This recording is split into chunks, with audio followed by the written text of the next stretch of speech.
Θα μιλήσω για πραγματικό γεγονός, πρόσφατο κιόλας, στο οποίο, για παράδειγμα, πώς μπορείς με το AI να χρησιμοποιήσεις κάτι και να το φέρεις εκεί που θες. Μια ομάδα 9 ανθρώπων σε ένα λογιστήριο, νέοι άνθρωποι οι περισσότεροι, αλλά και πιο μεγάλη σε ηλικία και με πιο πολλή εμπειρία, ήταν χωρισμένοι να κάνουν κάποιες δουλειές. Οι περισσότεροι ήταν data entry και τιμολόγηση. Έτσι, όπως έχουμε όλες οι εταιρείες.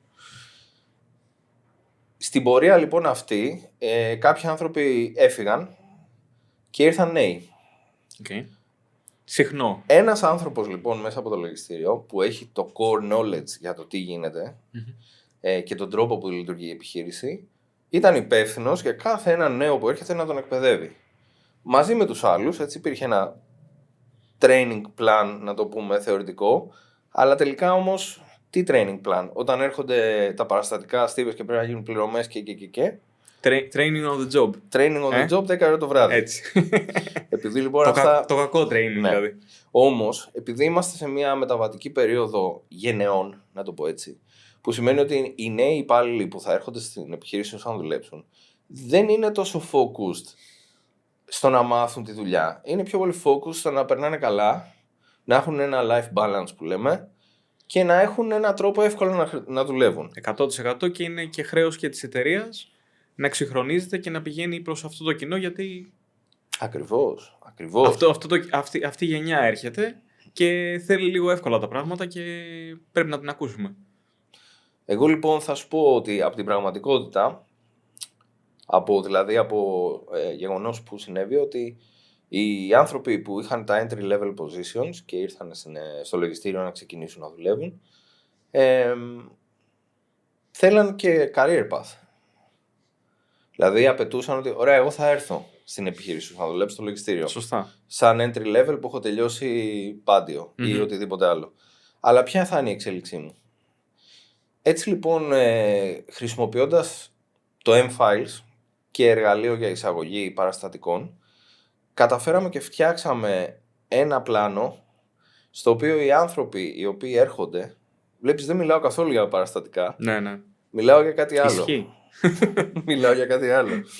Οι άνθρωποι λοιπόν που έρχονται, οι νέοι, αλλά και οι παλιοί που είναι εκεί μέσα ήδη, καταφέρνουν να κάνουν και άλλα πράγματα εκτός από το να περνάνε παραστατικά.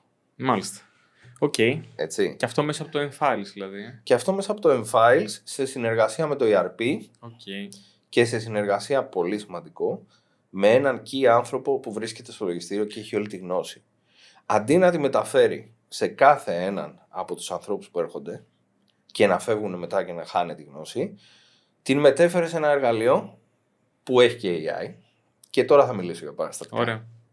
Ένα εργαλείο λοιπόν το οποίο έχει AI κάνει μια δουλειά πολύ καλά. Αυτή τη δουλειά είναι η αναγνώριση των παραστατικών. Εντάξει, κάνει πάρα πολύ καλά τη δουλειά όταν πρόκειται όμως για παραστατικά τα οποία είναι standard. Θα βγάλω δηλαδή το αφημί, τις γραμμές του παραστατικού, τεμάχια, μονάδα μέτρησης, όλα αυτά.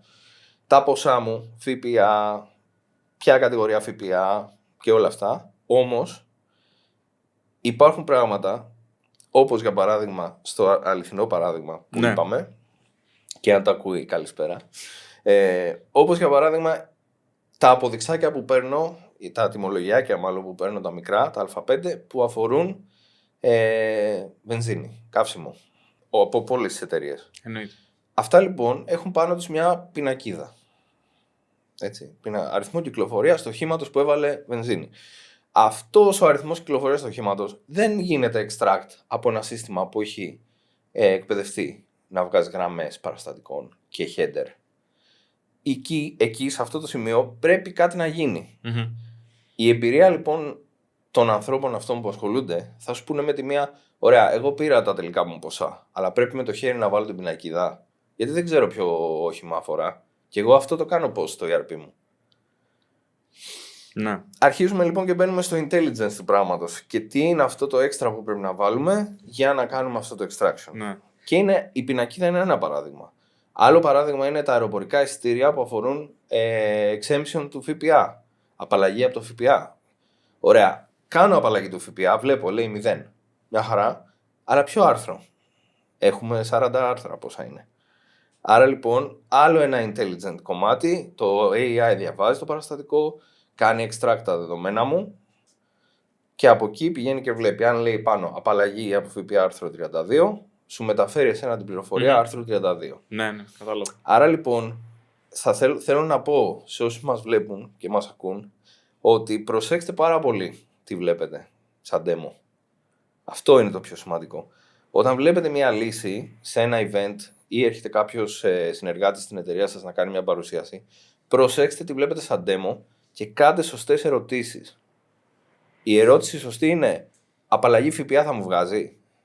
Ναι. Την πινακίδα από την ΕΚΟ θα μου τη βγάζει? Πρέπει να ξέρει κάποιος τι θα ζητήσει, τι θέλει. Ακριβώς. Αυτό είναι το Γι' αυτό φέρε τον άνθρωπο που έχεις, ο οποίος είναι υπεύθυνος και ξέρει τη δουλειά την καθημερινή. Άρα ο άνθρωπος κλειδί είναι ο άνθρωπος που έχει την τριβή την καθημερινή, που είναι στο τμήμα του συγκεκριμένο, που είναι υπεύθυνος για την ομαλή λειτουργία όλων αυτών. Που τα ξέρει. Ακριβώς. Γιατί και τα δουλεύει κάθε μέρα. Ξέρεις ποιος είναι αυτός ο άνθρωπος που τα ξέρει. Εννοείται. Δεν υπάρχει δηλαδή.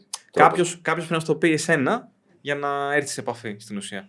Να σε πάω όμως πίσω. Πάμε. Είπες λίγο για το παράδειγμα αυτό. Ότι υπήρχαν αυτά τα 9 άτομα και ήρθαν οι καινούργοι και τα λοιπά. Μπήκε το M-Files. Σωστά. Μπήκε σε μια διαδικασία. Σωστά. Τελικά τι έγινε? Ποιο ήταν το όφελος, ας πούμε? Τι σου είπε ο πελάτης στο τέλος? Ναι. Τι άλλαξε στην Θα σου καθημερινότητα? πω, καταρχάς ο πελάτης έγινε πιο ελκυστικός ως προς την αγορά εργασίας. Άρα για απλές θέσεις entry level προσφέρει κάτι παραπάνω πια. Το τι είναι αυτό το παραπάνω είναι ότι πλέον οι χρήστες που δουλεύουν την εφαρμογή δεν είναι χρήστες οι οποίοι κάνουν data entry. Είναι αυτό που λέμε knowledge workers, άρα οι χρήστες που έχουν τη γνώση.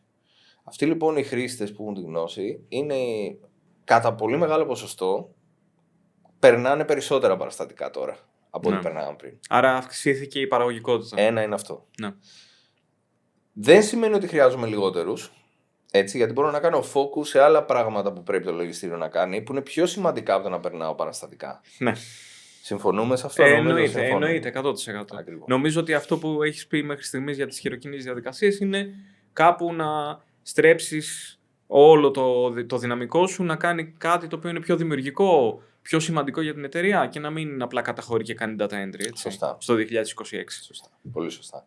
Αλλά το data entry δεν ήταν το μόνο πράγμα που βελτιώθηκε. Βελτιώθηκε και η επικοινωνία μεταξύ των ανθρώπων και κυρίως η επικοινωνία μεταξύ του λογιστηρίου και των υπόλοιπων τμήματων. Okay. Άρα λοιπόν το λογιστήριο αυτή τη στιγμή ξεκινάει μια διαδικασία όπου απαιτεί από τους ανθρώπους να έχουν την παραγγελία πάνω, να ξέρει ποια παραγγελία αφορά, να δένει με το παραστατικό η παραγγελία, να έχω μια πληροφορία που τελικά πάλι το ERP μου είναι.